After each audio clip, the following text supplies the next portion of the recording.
Evangelho de João, capítulo 9. O tema desta noite é penso, logo creio. Diga comigo, penso, logo creio. Amém. Logo eu vou explicar um pouquinho mais sobre esse tema. Caminhando Jesus, viu um homem cego de nascença, e os seus discípulos perguntaram: Mestre, quem pecou, este ou seus pais, para que nascesse cego? Respondeu Jesus: nem ele pecou, nem seus pais, mas foi para que se manifestem nele as obras de Deus. É necessário que façamos as obras daquele que me enviou, enquanto é dia, a noite vem, quando ninguém pode trabalhar. Enquanto estou no mundo, sou a luz do mundo. Dito isso, cuspiu na terra e, tendo feito lodo com a saliva, aplicou aos olhos do cego, dizendo-lhe: vai, lava-te no tanque de Siloé, que quer dizer enviado. Ele foi, lavou-se e voltou vendo. Então os vizinhos e os que dantes o conheciam de vista como mendigo perguntavam: não é este o que estava assentado pedindo esmolas? Uns diziam: é ele, outros não, mas parece com ele. Ele mesmo, porém, dizia: sou eu. Perguntaram-lhe, pois, como se foram abertos os olhos? Respondeu ele: o homem chamado Jesus fez lodo, untou-me os olhos e disse-me: vai ao tanque de Siloé e lava-te. Então fui, lavei-me e estou vendo. Disseram-lhe, pois, onde está ele? Respondeu: não sei. Levaram, pois, aos fariseus o que dantes fora cego. E era sábado, o dia em que Jesus fez o lodo e lhe abriu os olhos. Então os fariseus, por sua vez, lhe perguntaram: como chegar a ver? Ao que lhes respondeu: aplicou lodo aos meus olhos, lavei-me e estou vendo, aleluia. Por isso, alguns dos fariseus diziam: esse homem não é de Deus, porque não guarda o sábado. Diziam outros: como pode um homem pecador fazer tamanhos sinais? E houve dissensão entre eles. De novo perguntaram ao cego: que dizes tu a respeito dele, visto que te abriu os olhos? Que é profeta. Respondeu ele. Não acreditaram os judeus que ele fora cego e que agora via, enquanto não lhe chamaram os pais e os interrogaram: é este o vosso filho, de quem dizeis que nasceu cego? Como, pois, vê agora? Então os pais responderam: sabemos que este é nosso filho e que nasceu cego, mas não sabemos como vê agora, ou quem lhe abriu os olhos, também não sabemos. Perguntai a ele. Idade tem, fora de si mesmo. Isto disseram seus pais, porque estavam com medo dos judeus, pois estes já haviam assentado que, se alguém confessasse ser Jesus o Cristo, fosse expulso da sinagoga. Por isso é que disseram os pais: ele idade tem, interrogai-o. Então chamaram pela segunda vez o homem que fora cego e lhe disseram: dá glória a Deus, nós sabemos que este homem é pecador. Ele retrucou: se é pecador não sei, uma coisa sei, eu era cego e agora vejo, aleluia. Perguntaram-lhe, pois, quem te fez ele? Que te fez ele? Como te abriu os olhos? Ele lhe respondeu: já vou-lo disse, e não atendestes. Por que quereis ouvir outra vez? Porventura quereis vós também tornar-vos seus discípulos? Então o injuriaram e lhe disseram: discípulo dele és tu, mas nós somos discípulos de Moisés. Sabemos que Deus falou a Moisés, mas este nem sabemos de onde é. Respondeu-lhes o homem: isto é de estranhar, que vós não saibais de onde ele é, e contudo me abriu os olhos. Sabemos que Deus não atende pecadores, mas pelo contrário, se alguém teme a Deus e pratica a sua vontade, a este atende. Desde que há muito se ouviu que alguém tenha aberto os olhos de um cego de nascença. Se esse homem não fosse de Deus, nada poderia ter feito. Mas eles retrucaram: tu és nascido todo em pecado e nos ensinas a nós. Expulsaram. Ouvindo Jesus que o tinham expulsado, encontrou e lhe perguntou: crês tu no Filho do Homem? Ele respondeu e disse: quem é, Senhor, para que eu nele creia? E Jesus lhe disse: já o tens visto e é o que fala contigo. Então afirmou ele: creio, Senhor, e o adorou. Prosseguiu Jesus: eu vim a este mundo para o juízo, a fim de que os que não veem vejam, e os que veem se tornem cegos. Alguns dentre os fariseus estavam perto dele e perguntaram-lhe: acaso também nós somos cegos? Respondeu-lhe Jesus: se fosses cegos, não teríeis pecado algum, mas porque agora dizeis, nós vivemos, subsiste o vosso pecado. Aleluia, louvado seja o nome do Senhor. Irmãos, o tema dessa noite, que diz, penso logo creio, ele foi tirado de uma frase já existente, que foi criada por um filósofo da era moderna, o primeiro filósofo da era moderna, que é René Descartes. Ele disse, penso logo existe. Ele começou uma busca muito profunda pela verdade, pelo entendimento, colocando em dúvida todos os pensamentos que vieram antes dele. E ele chegou a uma conclusão que penso, logo existo. Porque se eu consigo pensar, se eu consigo duvidar sobre o que eu mesmo estou pensando, é porque a minha existência é real.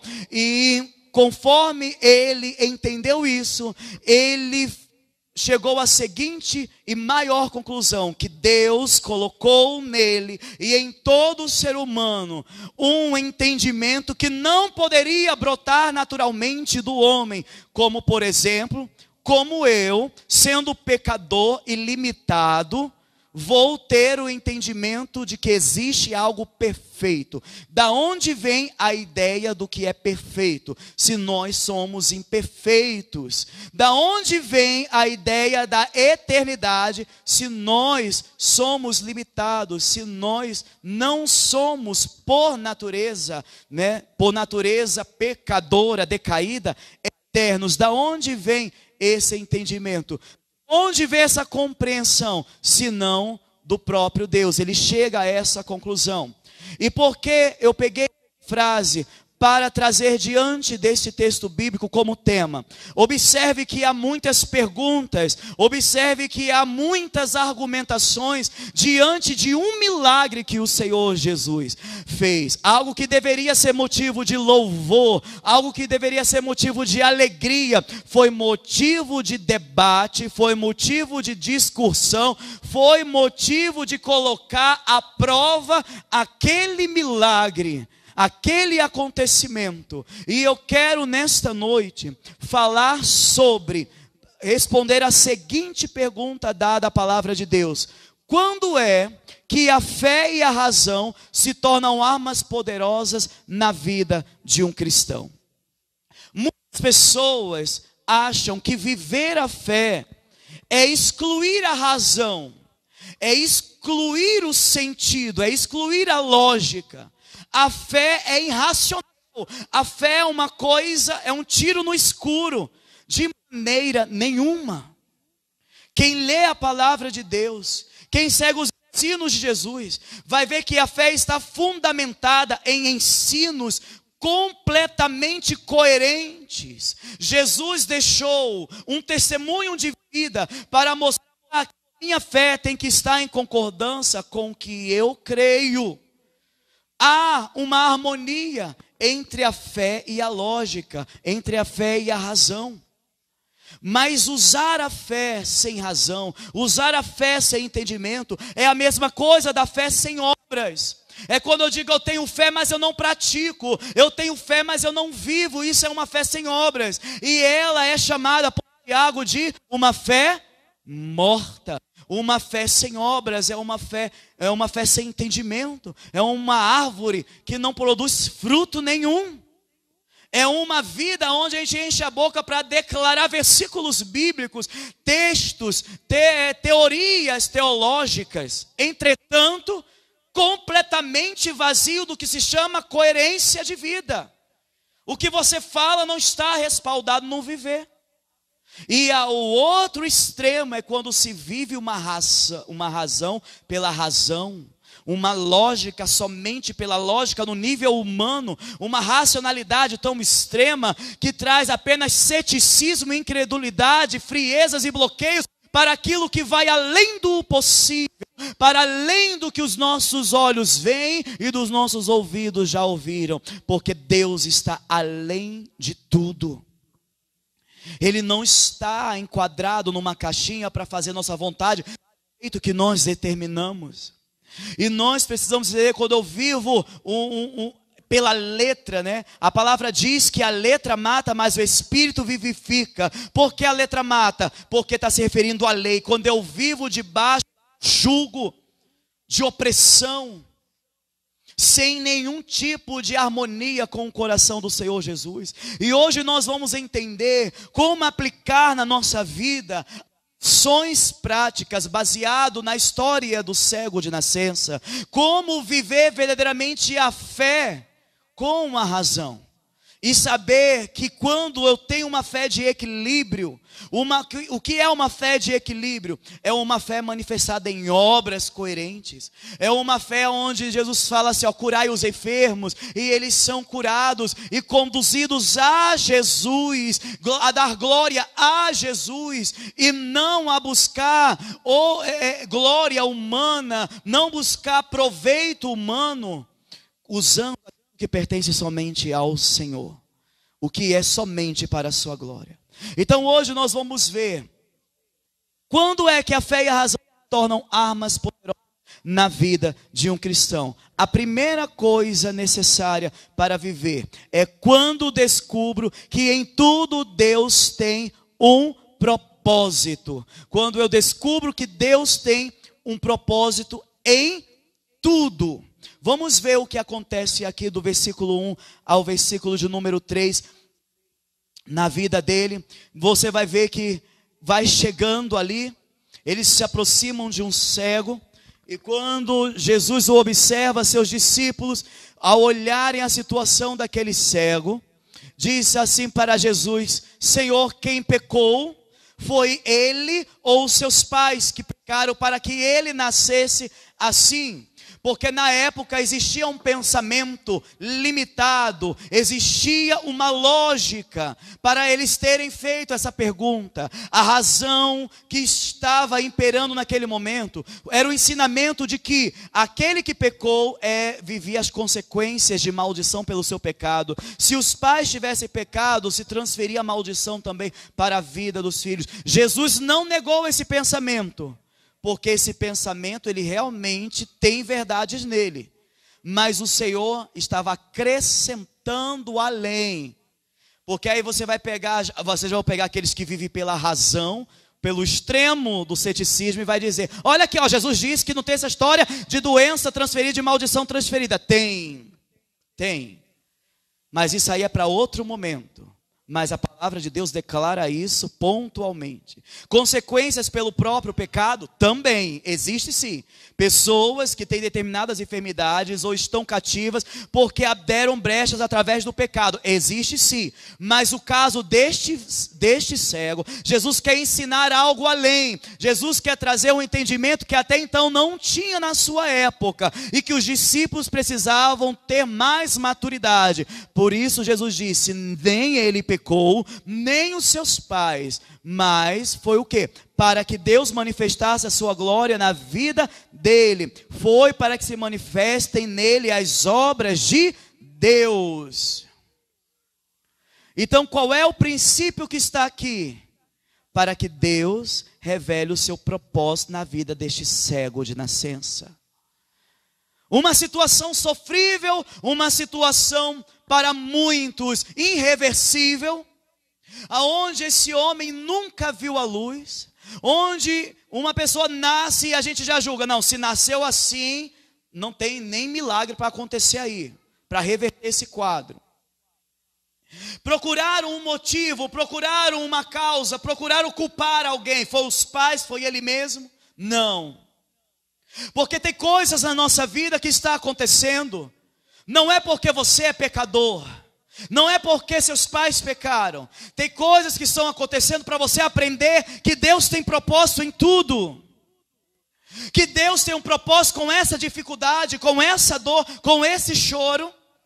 Que Deus usa o sofrimento, que Deus usa enfermidades para lapidar o nosso caráter. Porque nós somos tão distantes da glória de Deus, nós somos tão frios em relação ao coração do Senhor, que a instrumentalidade do sofrimento, a instrumentalidade do choro, a instrumentalidade de uma perca, trabalha em nós pela mão do Senhor de uma forma que a gente de imediato não entende. Porque tomados pela nossa dor, tomados pelas nossas frustrações, nós não conseguimos enxergar um Deus de amor, nós não conseguimos enxergar um Deus do impossível, nós não enxergamos um Deus todo-poderoso. Vai além os pensamentos do Senhor, vai muito além. Mas se algo está acontecendo na tua vida, sim, temos que analisar. Como é que está a minha vida com Deus? Eu estou seguindo ao Senhor, eu estou me consagrando, eu estou me santificando, eu estou honrando a Deus.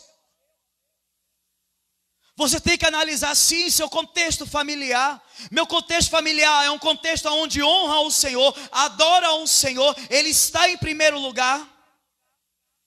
Porque quando essas coisas estão desajustadas, várias consequências brotam de um distanciamento da presença de Deus. Mas agora, diante desse entendimento, eu também tenho que me preocupar agora com uma coisa mais urgente. Eu tenho que me dedicar a algo relevante.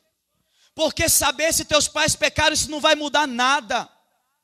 Porque não é você que vai mudar os seus pais, não é você que vai convertê-los. Saber se você pecou, isso é muito fundamental, claro. Mas no sentido de ficar se culpando, sem se perdoar e justificando uma falta de transformação, uma falta de santidade, porque você diz: eu sou pecador, eu só vivo pecando, eu não sei fazer a vontade de Deus porque eu peco. Isso é um subterfúgio para viver no pecado. Porque o Senhor Jesus não está aqui te julgando e apontando, dizendo: você peca, você peca, você peca, você é pecador. Ele está dizendo: se arrependa, se arrependa e se arrependa. Porque não é esse o caso. Então o que é entender o propósito de Deus? Senhor, está difícil, mas eu quero entender que o teu propósito, porque o Senhor está me ensinando, o Senhor está me lapidando, o Senhor está amadurecendo a minha fé, o Senhor está ampliando a minha fé, o Senhor está me dando o entendimento, o Senhor está tirando conceitos completamente profanos na minha vida. O Senhor está me lapidando. Tropeçou, procure o propósito daquele tropeção, antes de murmurar, antes de xingar, antes de ficar se maldizendo. Procure o propósito, porque há.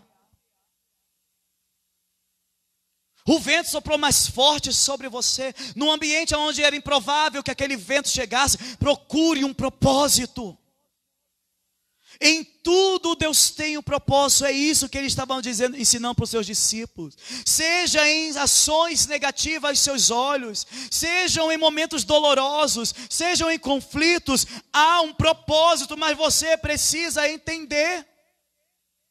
E para entender, você tem que estar disposto a ouvir. Você tem que estar disposto a deixar Deus abrir a tua visão. Como? No meio da dor, adore. Mas para de orar.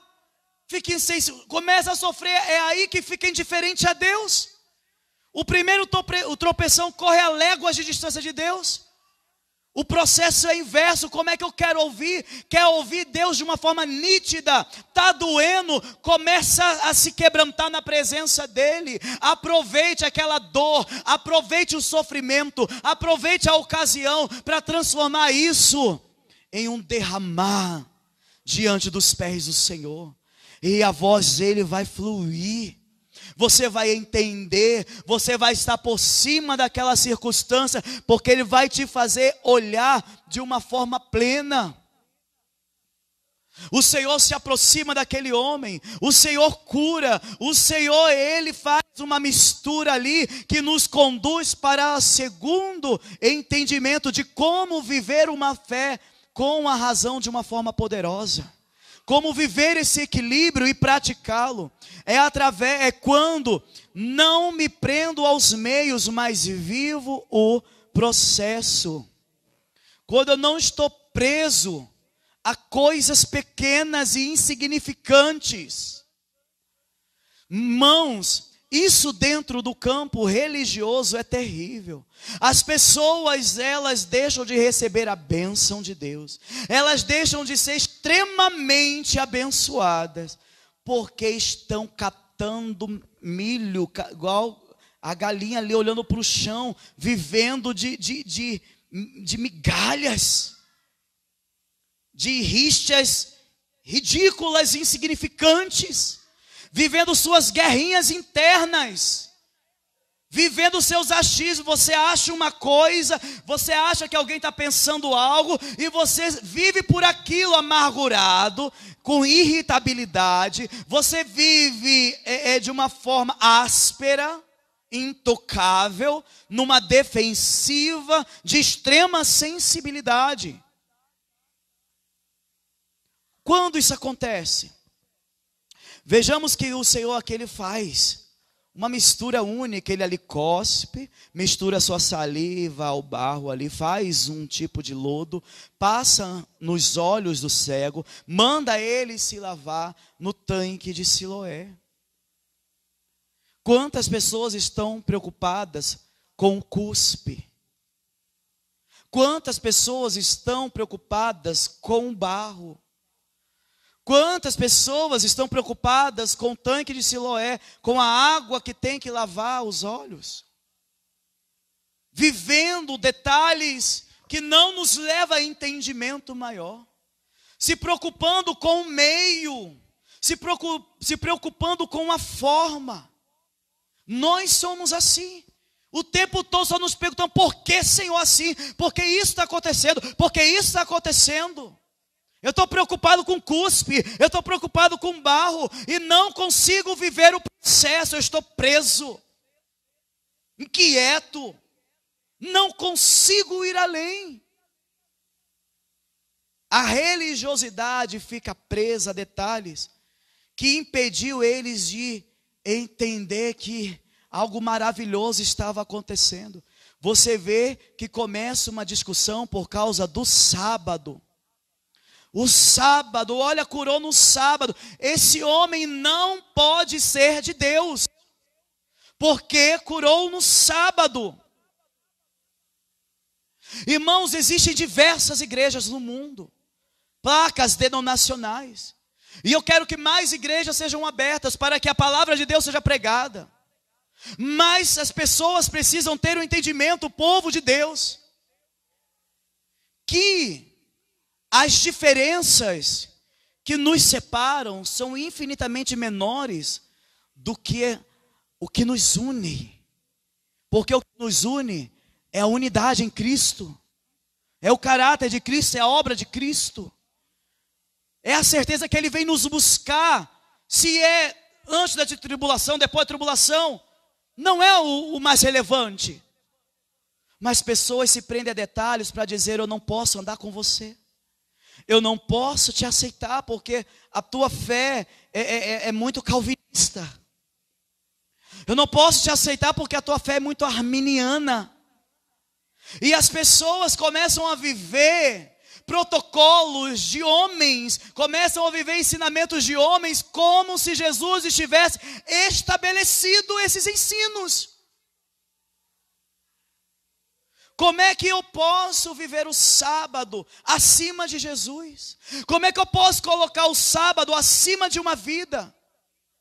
Ninguém conseguia enxergar, gente, um milagre. Um cego de nascença está enxergando. Mas não conseguiam, porque o sábado era a discussão maior. Porque o fato daquele homem ser desconhecido,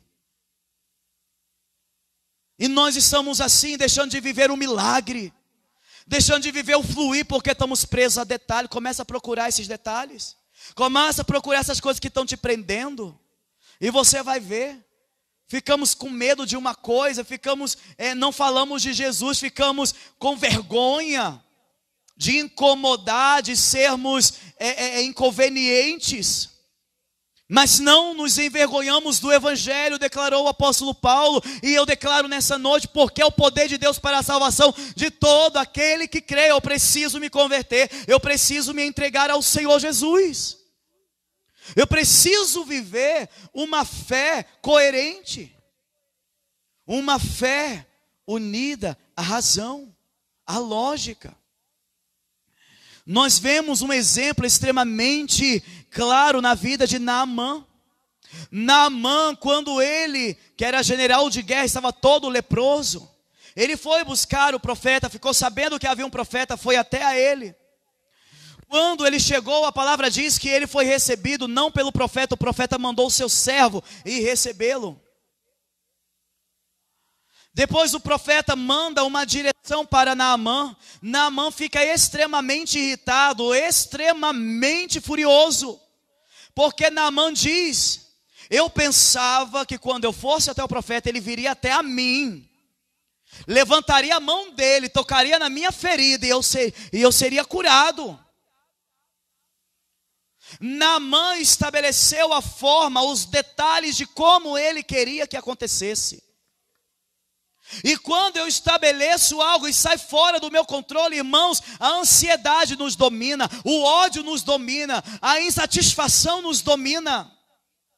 Mas Deus está nos ensinando que em tudo Ele tem um propósito, inclusive mostrar para nós que nós não estamos sob o controle de nada, que nós não temos o domínio de nada e que nós não mandamos em nada. Quem controla é Ele, quem manda é Ele, quem ensina é Ele, o tempo é dEle, a hora é dEle, o poder é dEle. Ele dá vida, Ele abate, Ele é Criador. E eu vou questionar o Criador? E nós estamos sendo dopados por uma irracionalidade neste mundo, aonde questionamos a Deus. Hoje as coisas são assim. Hoje colocam Deus contra a parede, Deus virou um discurso, aonde os mortais querem colocá-lo diante de uma análise, como se estivesse estudando um cadáver. O Criador do universo, o sustentador dos céus e da terra.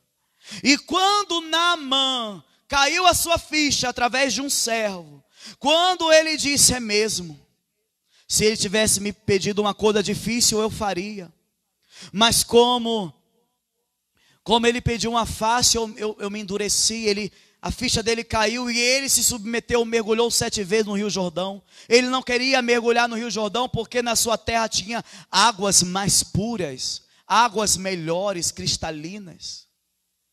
A gente fica preso a detalhes e ficamos a ponto de perder o grande milagre. No momento que ele abre mão do seu orgulho e vive o processo da sua cura, ela acontece de uma forma extraordinária. Ele mergulha 7 vezes e ele não desiste, porque só na 7ª ele seria curado. Às vezes estamos tão perto. Colocaram um videozinho muito interessante, aonde eu estava vendo um pescador de um lado e outro do outro. Aí o outro era pegando vários peixes e esse daqui não pegava nada, e ele olhava, não pegava nada, e quando ficou se entristecendo, quando o outro terminou de encher o seu balde de peixes e foi embora extremamente feliz, ele não via o que estava por baixo, mas no vídeo a gente via o que estava embaixo, subindo um peixe enorme, que um peixe valeria por todos os peixes que aquele homem pegou. E ele saiu dali e foi para o outro lado, só que o homem tinha acabado de pescar todos os peixes que estavam desse lado, e ele ficou achando que era o lado, e ficou ali e não conseguiu pescar nada. Aí veio uma outra pessoa, jogou a vara, jogou a isca no anzol, e o peixão que quase já estava fisgando desse pescador, fisgou o do outro, que foi. Quando ele viu que daquele lugar que ele estava saiu um grande peixe, ele ficou desesperado, porque ele achava que o problema era ele. Ele era a pessoa com a má sorte, amaldiçoada. Mas não, ele foi a pessoa que não perseverou. Se ele continuasse um pouquinho mais, aquele grande peixe seria dele. Mas buscando soluções aonde ele olha e da maneira dele, acabamos perdendo a bênção do Senhor. É assim que acontece. A gente vê, não está dando certo, não está dando certo. A gente fica angustiado, desesperado e procura mudar de direção, ou procura tomar alguma atitude pela nossa carnalidade. E continuamos no mesmo nível de fé, no mesmo nível de mediocridade. Por quê?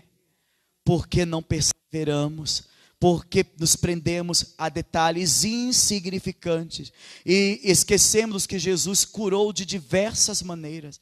Eu imagino se esse cego fosse de uma igreja. A cura é através do lodo, do cuspe com barro. E eu imagino um mudo, surdo, que Jesus curou, e Jesus colocou o dedo na língua e colocou no ouvido do surdo mudo. Eu acredito que uma igreja dizer, não, a cura na minha igreja é só através do dedo no ouvido. Tem que passar na língua e colocar no ouvido. Não, na minha igreja, não, tem que cuspir no chão e passar e mandar lavar. A minha igreja é a melhor porque tem que lavar.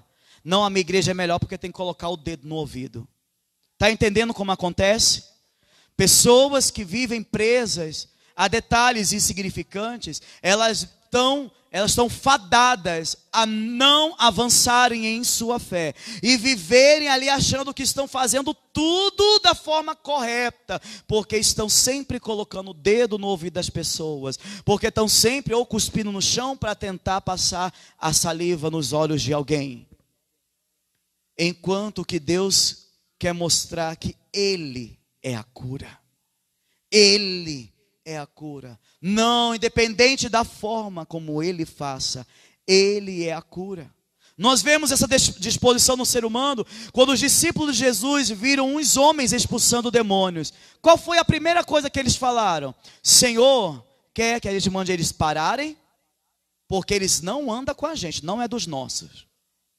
Essa é a nossa inclinação, irmão. A gente vê algo diferente. Por mais glorioso que seja, por mais poderoso que seja, por mais abençoador que seja, porque é diferente do jeito da minha caixinha, do jeito que eu penso, eu não aceito, eu não recebo, não é de Deus. Exatamente como os fariseus fizeram. Isso não é de Deus, porque curou no sábado, e no sábado ninguém cura.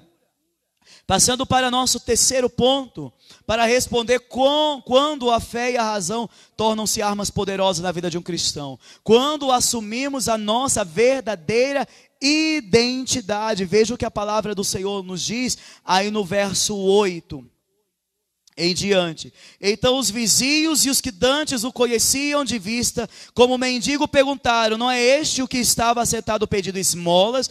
Uns diziam, é ele, outros, não, mas se parece com ele. Ele mesmo, porém, dizia, sou eu. O mendigo aqui, aquele que passou a sua vida humilhado, visto como um amaldiçoado, visto como um condenado pelo seu pecado, ou de sua família. Aquele homem, quando passa, as pessoas não aceitam a nova realidade dele. Por quê? Porque o mundo, as pessoas sem Deus, naturalmente não enxergam nada além do que elas estão condicionadas. Ou seja, elas te enxergam pelas tuas deficiências.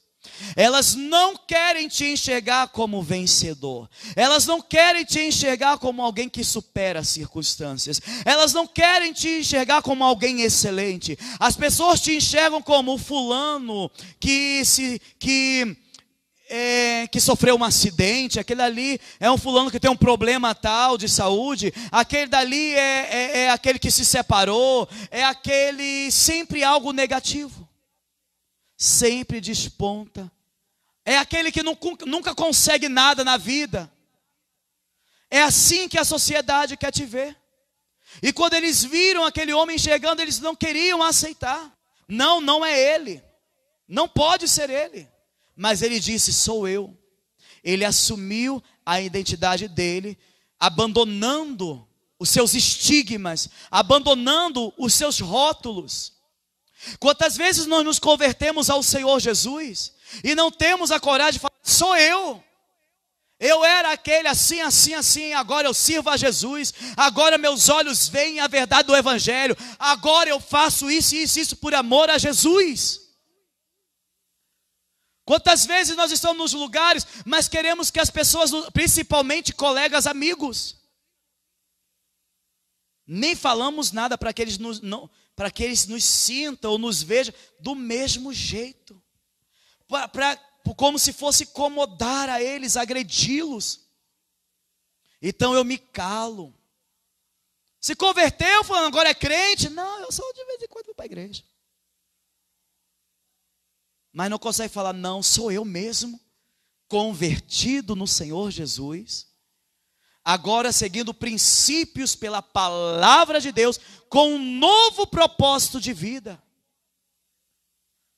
Há uma geração que se corrompe porque quer ser igual ao mundo, que quer se comunicar de uma forma tão harmoniosa com o mundo, quando na verdade a nossa harmonia tem que ser para com Deus, nossa comunhão tem que ser com Deus, temos que agradar ao Senhor. Mas a igreja dessa geração quer agradar o mundo, para o mundo não ferir, para o mundo não se sentir constrangido, porque tudo é processo, tudo é um rótulo diferente que tem, como se o povo de Deus não pensasse, como se fosse um bando de ignorantes e irracionais, enquanto as pessoas mais sóbrias neste mundo são aqueles que são iluminados pelo Espírito Santo. Não querem te enxergar como um novo homem em Deus. Por isso o teu testemunho tem que ser firme. Por isso o teu caminhar tem que ser refletindo o caráter de Jesus. Não pelo que você fala, mas pelo que eles veem em você. Jesus diz, meus discípulos serão conhecidos pelo amor. A quarta coisa necessária para que eu viva uma fé com uma razão de uma forma poderosa é quando o mundo apresenta suas opiniões, você responde com fatos. O mundo hoje tem tanta coisa, é 1 milhão de coisas, são trilhões de informações. É muito blá blá blá, é muita opinião, é muita coisinha, é coleguinha que quer falar, é amiguinho que quer falar, é um crentezinho de final de semana que quer falar, opinar na tua vida. É muita opinião, é muita opinião, é muita opinião que querem lançar na vida da noiva de Cristo, que por gerações vem sendo açoitada, vem sendo humilhada, vem sendo decapitada, vem deixando um rastro de sangue por amor a Jesus. Aí quer chegar crentes que se balançam na rede de um lado para o outro com a aguinha de coco na mão, olhar para a noiva de Cristo e falar que ela está certa ou errada, levantar bancadas, altares pagãos no meio da igreja, corromper o altar do Senhor, púlpitos defasados da verdade de Deus. Por quê, irmãos? Porque estamos aceitando opiniões ao invés de fatos. Coitado desse homem, o homem passou a vida humilhado sem ver a luz. Não nos esqueçamos o que Jesus disse aos discípulos aqui no capítulo 9, bem no início. Quando eles questionaram, Jesus respondeu que era para o propósito de Deus se manifestar nele. Jesus veio para o que interessa. Olha, tenho que trabalhar enquanto dia, eu tenho que trabalhar agora. O que interessa não é quem pecou, o que interessa é que eu tenho que fazer a vontade do meu Pai, estabelecer o propósito dele na vida daqueles que estão ali, na vida desse cego. Não é ficar discutindo teologia, não é discutir quem pecou. Eu tenho que operar na vida dele, eu fui chamado para fazer a diferença. Aí ele diz, eu sou a luz do mundo. A luz do mundo vai iluminar. Se esse fulano está na escuridão, eu vou ficar discutindo teologia, eu vou fazer ele enxergar Jesus. Eu vou ficar discutindo se ele sabe mais ou se ele sabe menos, se está doendo mais, se ele é da igreja X ou Y. Eu vou fazer ele enxergar a luz, porque neste momento eu sou a luz da vida dele. Mas as pessoas querem viver ouvindo historinha de carochinha, que o apóstolo Paulo chama de velha caducas. Todo mundo com uma opinião melhor do que a outra, do que é ser crente, do que é carregar a cruz. Todo mundo é exímio. Olha, aquele filme Peregrino, você só vê pessoas super cristãos na rua. Você vê adolescente que mal se converteu, que talvez faz um blá blá blá ali num violão numa igreja, e já quer falar o que é ser igreja, o que é um pastoreio, o que é um discipulado. Não faz a menor ideia do que é isso, nunca viveu isso, nunca pagou preço, mas estão aí dando suas opiniões. E o pior, as pessoas aceitam e até deixam de crer na verdade por causa de opiniões.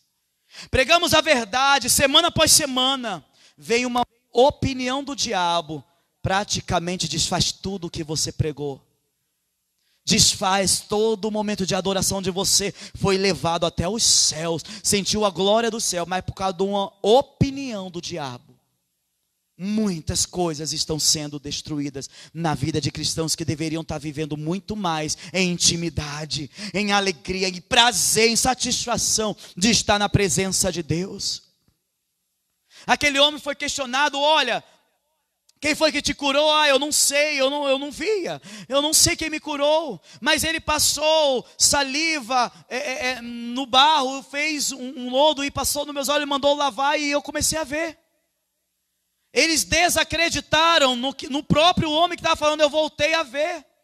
Eles desacreditaram, mesmo eles sabendo, aqueles religiosos, fariseus, hipócritas, porque eles viviam entrando e saindo da sinagoga. Aquele homem não tinha direito de adorar ao Senhor. Aquele homem, por ser cego, não tinha direito de entrar numa sinagoga, porque doentes não entravam na sinagoga, porque eram considerados amaldiçoados.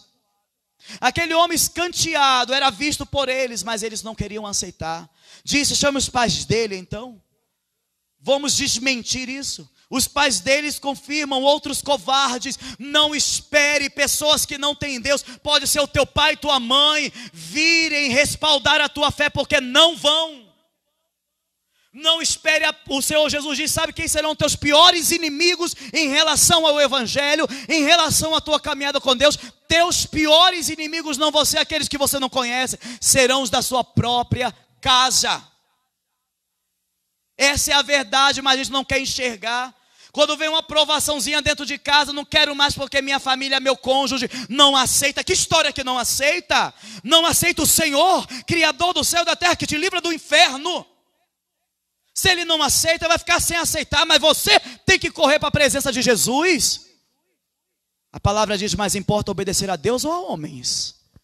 Só que a gente não está vivendo o Evangelho, irmãos. Estamos vivendo opiniões. Não, fulano tem que ser sábio. Segue, mesmo não quer, fulano não quer, não vai para a igreja não, senão tu vai perder teu homem. Tu vai perder. O Evangelho sempre foi renúncias. O Evangelho sempre foi perder para ganhar. E a gente não entende por quê? Vivendo de opiniões. Mas aquele cego tão saturado de tantas perguntas, ele diz: olha, eu não sei se ele é pecador, mas só que, penso, logo creio. Aquele homem pensou, aquele cego pensou, ele falou: não, vocês estão dizendo que ele é pecador, e pode pecador abrir os olhos de um cego de nascença? Vocês dizem que não conhecem, que era mentira, porque eles conheciam muito bem quem era Jesus. Não era o primeiro milagre de Jesus, eles sabiam muito bem. Eles tinham proibido alguém de confessar a Jesus. Aqueles hipócritas. E o cego diz: vocês dizem que não conhecem ele, mas ele abriu meus olhos e nunca ninguém fez isso. E como é que uma pessoa dessa não vai ser conhecida? Ele falou: eu só sei de uma coisa, eu era cego, agora vejo. Para vencer o mundo e as suas opiniões, para vencer os coleguismas e suas opiniões, para vencer todo aquele que por vínculos emocionais vem com suas opiniões e muitas vezes em forma de chantagens emocionais. Apresente fato. Ei, você já me ofereceu muita coisa, mas a paz que Jesus me dá, a que vem de você, não chega nem os pés. A alegria que Jesus me dá diante dos teus presentes não é nada. Pega teus presentes, pega tuas chantagens e pode seguir por onde você quiser. Eu e minha casa serviremos ao Senhor. Aleluia, Josué se posicionou. Nós queremos viver um evangelhozinho de opiniões. E não há posicionamento, não há avivamento. Enquanto eu não aceitar os fatos que Jesus tem feito na minha vida. Jesus te salvou, aleluia, isso é fato. Jesus traz paz, isso é fato. Alegria, isso é fato. Ele cura, é fato. Ele liberta, é fato. Mas você ainda troca fatos por opiniões. Se você não ajustar isso, provavelmente o fato que é a Nova Jerusalém será uma realidade totalmente diferente a você. Se você não aceitar o que Jesus faz na tua vida, que é tão extraordinário, e substituir por opiniões alheias, você está negando o seu Deus, está negando quem Ele é, o amor dEle por você, que não está preocupado com quanto você pecou, mas está preocupado na sua disposição de se arrepender. A quinta e última verdade que nós precisamos assimilar para entendermos como viver uma fé equilibrada com a razão é reconhecer que o pior cego é aquele que não quer ver. O pior cego é aquele que tem visão. É aquele que tem entendimento. É aquele que está ouvindo, eu concordo, mas não quer enxergar. Não quer se submeter a Jesus. Jesus tira toda, Jesus mostra, Jesus prova, Jesus bota em mesas tudo limpo. Todos os pingos no i. Mas o fato é, eu não quero. Eu alerto a tantos que querem ser super-heróis da fé. Eu já vivi isso também, todos nós, eu creio. Todo aquele que quer viver, pregar o evangelho, todo aquele que quer anunciar Jesus genuinamente com fervor, passa por essa fase de querer salvar a pessoa por fim da força, convencer. Mas eu quero te dizer uma coisa: quando uma pessoa não quer crer, não adianta. Eu, em uma época, achava que se uma pessoa visse, tanto que eu tinha uma lista de libertação gigantesca no YouTube, gigantesca, porque eu achava as pessoas vão ver o quanto o inimigo é sujo e vão se converter. Que nada. Quando as pessoas viam, criticavam. Quando as pessoas viam, levantavam questionamentos sobre a veracidade do que estava acontecendo. E a gente pergunta, será que é tão longe o que estava acontecendo na realidade desse cego? Será que não vivemos mais isso? Jesus opera a cura, mas a ênfase está mais no dia em que a cura aconteceu, em qual igreja aconteceu, qual pastor ministrou ou deixou de ministrar, do que no fato que glorifica Jesus. Não é quem, não é Apolo, não é se foi Cefas, não é quem, é Jesus. E por mais que o Senhor nos faça sentir, beber da fonte gloriosa dos céus, eu sinto a glória, a gente sente a glória, mas a gente não quer, se não quer, não tem como, não tem o que fazer. O pior cego é aquele que não quer ver no final dessa história. A palavra diz que o cego, ele começou a discursar, a mostrar mesmo, olha, não tem como ele ser esse pecador, não tem como ele ser essa pessoa que vocês estão falando, porque ele fez um milagre na minha vida. Aí ele insiste tanto que os fariseus o expulsaram da sinagoga. Quando ele é expulso, diz que Jesus ficou sabendo e foi até a ele. nós vivemos a verdadeira fé da conversão, da transformação, quando a gente sai da zona de escravidão, quando a gente sai daquele gesso que nos oprimia, porque não há como, irmão, você enxergar o jardim do Senhor à tua frente e querer permanecer no cárcere. Não tem como. E aquele cego, ao ser expulso, é abordado por Jesus. E Jesus pergunta a ele: você crê no Filho de Deus? Olha que interessante, Jesus quer afirmar a fé. Jesus quer afirmar a fé na vida daquele homem, quer ver a profissão de fé dele. E ele diz: quem é ele? Me diga quem é ele, porque eu quero crer. E muitos estão vivendo, irmãos, de uma forma cega a sua fé. Como assim, pastor? Todo mundo está dizendo: eu já creio em Jesus, não precisa aceitar. Eu já creio, eu já aceitei. Quando, querido? Quando você professou a sua fé. Quando é que você disse: eu creio, igreja, eu aceito a Jesus como meu Senhor e Salvador. Eu não quero mais viver na cegueira, porque Jesus me mostrou a luz. Muitas vezes dizem: não é necessário, eu creio no meu coração. Jesus não quer que você creia apenas no coração. Você tem que confessar com a sua boca. Por isso a palavra diz: crer com o coração e confessar com a boca. Assumir a sua identidade. Declarar a Jesus. Eu não enxergava, agora eu estou entendendo. Porque eu pensei, eu analisei o que eu ouvi. E o Espírito Santo me fez entender. Penso, logo eu creio. Se eu creio, eu professo, eu declaro. E aquele cego, aquele ex-cego, ele diz: eu creio. Ele adorou a Jesus naquele momento. Ele já expressou a sua adoração. Mas aqueles fariseus são insistentes. Ficaram ouvindo Jesus falar. Porque, irmãos, tem aqueles que escutam para assimilar, para se alimentar, mas tem aqueles que só escutam para tentar atacar, para tentar anular o que está sendo dito. E eles, ouvindo o que Jesus estava falando sobre a cegueira espiritual, eles disseram: por acaso, Jesus, você está me chamando de cego? Está dizendo que nós somos cegos? Jesus disse para ele: se vocês fossem cegos, vocês seriam inocentes.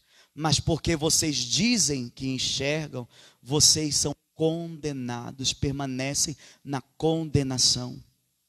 Quando eu digo: eu sei, eu entendo, eu já ouvi, eu conheço o Evangelho. Se você não vive o que ele nos instrui, você só é mais réu do inferno cada vez que escuta.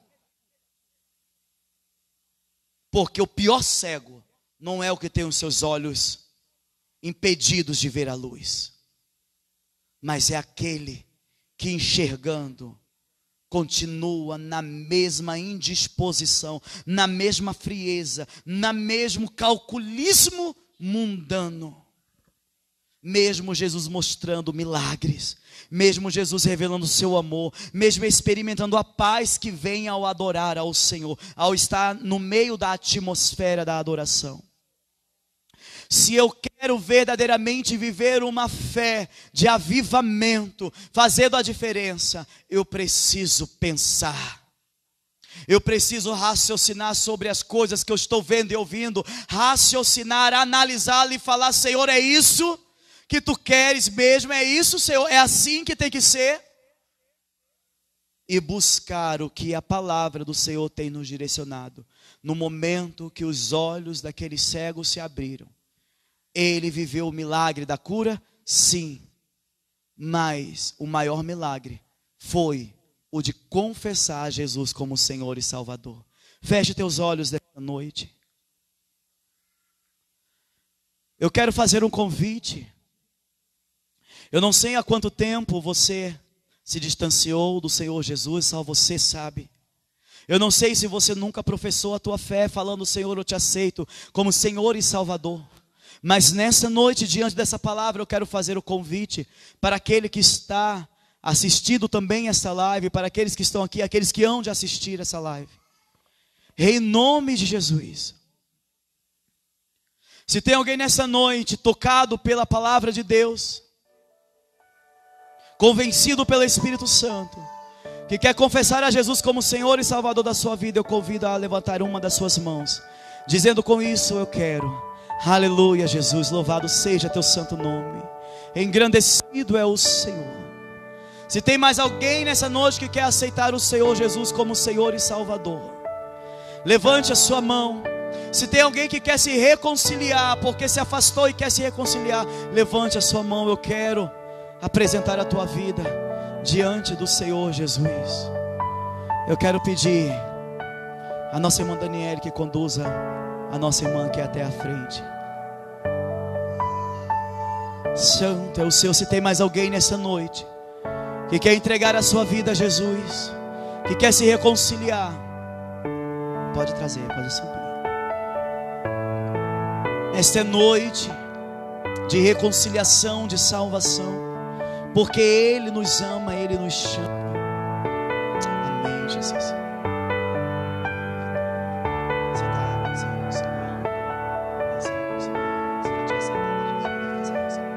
Amém, louvado seja Deus. Vamos para cá. Vitória, nessa noite ela está se reconciliando com o Senhor Jesus, declarando para o Senhor que está voltando para Ele. E nós, como igreja, nesse momento, convido a todos a ficarem de pé. Vamos orar na presença do Senhor pela vida de Vitória, e como família de Deus, abraçá-lo nesse desafio, nessa jornada que não é fácil, mas que o Espírito nos auxilia, o Espírito Santo. Deus Santo, Deus poderoso, damos glória a Ti, Senhor. Damos glória, Pai, pela vida, Senhor, de Vitória, que nesta noite se arrepende voltando para Ti. Recebe o louvor, recebe, Senhor, recebe a recompensa do Teu penoso trabalho. A vida de Vitória é Tua, Jesus, e ninguém pode removê-la de Ti, Senhor, porque o Senhor derramou o Teu sangue, entregou Teu Filho por ela. Ó Deus, que ela corre para os Teus braços nesta noite, Senhor. Diante da Tua palavra, Pai, o Senhor abre os seus olhos e ela enxerga.